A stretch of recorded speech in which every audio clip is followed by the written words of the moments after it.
Buenas tardes, Magíster Eduardo Luis Díaz Santoya. Somos el grupo 8 de la materia de Fundamentos de Tecnologías de la Información y vamos a hacer la exposición.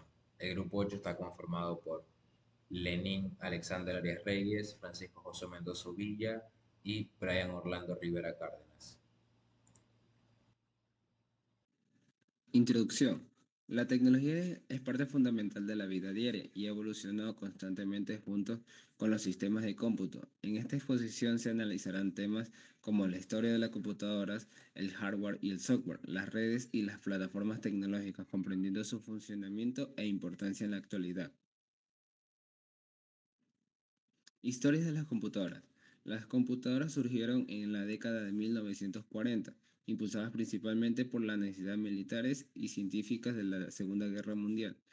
Entre los primeros hallazgos serían Charles Babbage diseñó la primera máquina calculadora programable en 1837. Alan Turing creó las bases tecnológicas de la computación, 1936.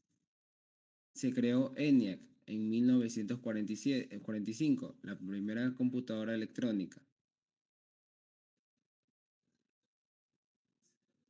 Las generaciones de las computadoras. Como primera generación, que abarca entre 1940 a 1956, están los tubos de vacío, máquinas que funcionaban con válvulas o tubos de vacío como componentes electrónicos principales.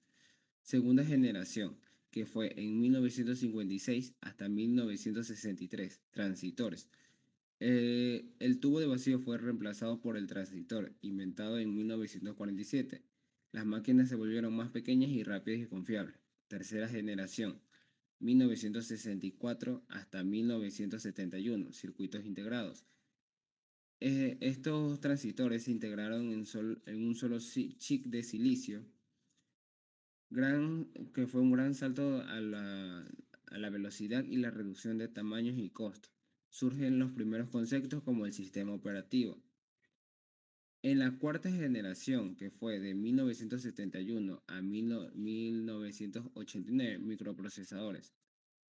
Estos fueron incorporados en las CPUs que revolucionó en la industria. Nacen como las computadoras personales, PC. Aparecen interfaces gráficas, el mouse y los sistemas operativos como MS-2 y Windows. Quinta generación, de 1989 hasta el presente. Inteligencia artificial y conectividad.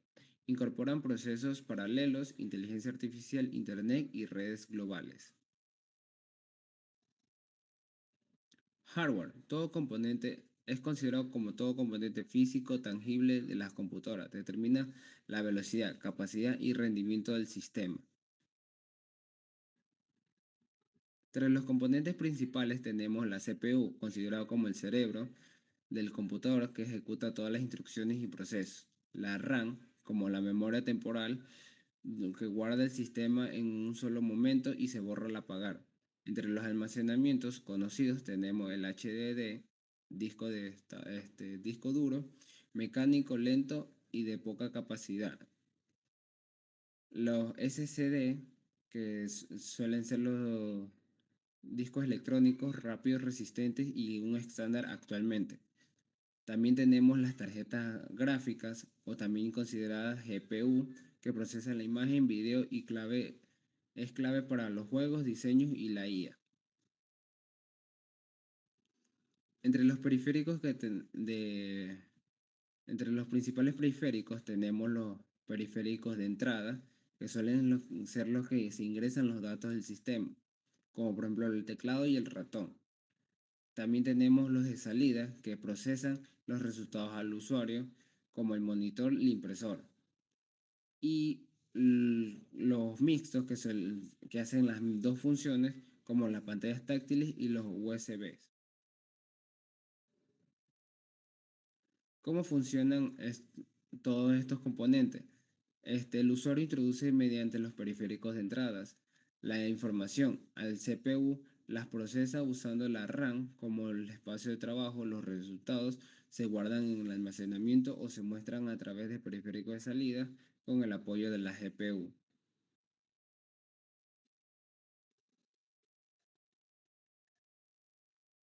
Software es la parte lógica e intangible de un computador. Está formado por los programas, aplicaciones e instrucciones que permiten que el hardware funcione. Su relación se basa en su trabajo. Sin el software, el hardware no tendría las instrucciones para funcionar y sin el hardware, el software no podría ejecutarse. Tipos de software. Software de sistema es el que permite que el computador funcione y controle el hardware. A su vez, administra la memoria, el procesador, los dispositivos y hace posible que otros programas funcionen, por ejemplo, el Windows y Linux. Su software de aplicación son los programas que el usuario utiliza para realizar tareas específicas como estudiar, trabajar, diseñar o comunicarse, por ejemplo, el Microsoft Word y Microsoft Excel. Red de computadoras. Es un conjunto de dispositivos que están conectados entre sí para compartir información y recursos. Sirven para compartir archivos, acceder a Internet, usar dispositivos compartidos y facilitar la comunicación entre usuarios. Tipos de redes. LAN es una red pequeña que cubre un área limitada como una casa, escuela u oficina. Se caracteriza por su alta velocidad, poco alcance y conexión entre pocos dispositivos. WAN es una red que cubre grandes distancias, incluso países o continentes. Se caracteriza por su mayor alcance, más compleja y más lenta que una LAN en algunos casos. Elementos básicos de una red. Router. Conecta varias redes entre sí y permite el acceso a Internet. Switch. Conecta varios dispositivos dentro de una misma red y envía datos al dispositivo correcto. Cables de red. Permite la conexión física entre dispositivos y transmiten datos. Direcciones IP. Son como el nombre o identificación de cada dispositivo en la red y permiten que los datos lleguen al lugar correcto. Comunicación de los dispositivos. Los dispositivos se comunican enviando y recibiendo datos a través de la red. Ejemplo, cuando enviamos un mensaje, el dispositivo lo convierte en datos. Esos datos viajan por la red y llegan al dispositivo del receptor gracias a su dirección IP. ¿Qué son las plataformas tecnológicas? Las plataformas tecnológicas son sistemas que permiten que los dispositivos electrónicos funcionen correctamente. Estas plataformas combinan el hardware y el software para ejecutar programas, aplicaciones y servicios digitales. Ejemplos. Entre las plataformas más conocidas encontramos Windows, Android, iOS y Linux. Windows es uno de los sistemas operativos más utilizados en computadoras personales y oficinas. Android es el que domina gran parte del mercado de teléfonos inteligentes debido a su flexibilidad y variedad de aplicaciones. iOS es utilizado en dispositivos de Apple como el iPhone y se destaca por su seguridad y estabilidad. Linux es una plataforma de código abierto muy utilizada en servidores, programación y sistemas especializados. Importancia. Las plataformas tecnológicas son importantes porque permiten el desarrollo y funcionamiento de aplicaciones y programas. También actúan como un puente entre el hardware y el software, permitiendo que ambos trabajen juntos correctamente. Además, ayudan a mejorar la productividad, la comunicación y el acceso a la información. Hardware y software. El hardware son las partes físicas del dispositivo y el software son los programas y aplicaciones. Las plataformas tecnológicas permiten que ambos funcionen en conjunto. Influencia de la vida cotidiana. Actualmente usamos plataformas tecnológicas todos los días, muchas veces sin darnos cuenta. Por ejemplo, cuando navegamos por Internet usamos redes sociales, hacemos videollamadas o utilizamos aplicaciones móviles. También son fundamentales en la educación virtual, el trabajo remoto y el entretenimiento digital. Conclusión. Los sistemas de cómputo son esenciales en la sociedad moderna ya que permiten el funcionamiento de dispositivos y aplicaciones utilizadas diariamente. El hardware, el software, las redes y plataformas como Windows, Android y Linux facilitan la comunicación, el acceso a la información y el uso de tecnologías en diferentes ámbitos. Muchas gracias.